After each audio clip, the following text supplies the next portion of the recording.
once, not twice, but once upon a time. Now nobody can resist those sorts of openings to stories.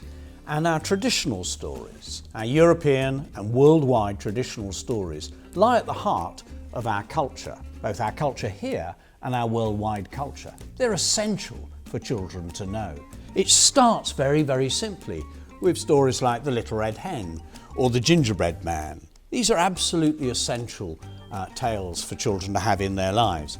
This little series I like because you've got the lifting of the flap, and so many children like to snuggle in with somebody in school, particularly if they don't get that at home, of course, snuggling in with somebody at school, having a good read and beginning to interact with the book and join in with the repetitive part. So The Gingerbread Man, very, very nice little early reader, an important one.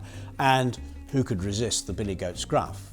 In the same series, and that whole business of wanting to get to the other side, but there being a barrier of some sort, something stopping you crossing over that bridge. These are all metaphors for our lives, but wonderful repetitive tales, and the children join in with, who's that going trip trap over my bridge? And in a way, that's how they begin, partly how they begin to feel confident as young readers. And then we move on to other stories like The Magic Porridge Pot, one that I really liked when I was a child, that idea of porridge everywhere, and the awfulness of forgetting how to stop it. Cook, little pot, cook, and stop, little pot, stop. So an important book.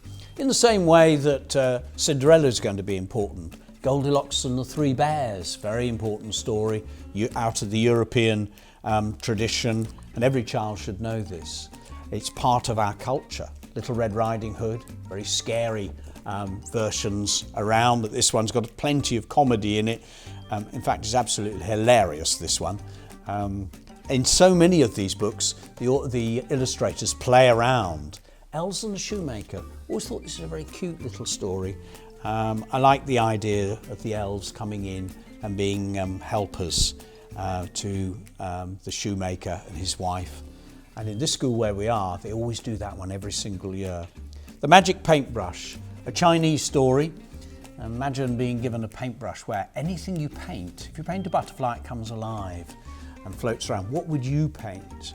And of course, there is the very evil emperor who is greedy and tries to use the paintbrush, but I won't tell you the ending, but an exciting one. And then as we move up into year 2, we get those broader, richer, deeper, and who could resist Sally Pom Clayton, one of our great storytellers.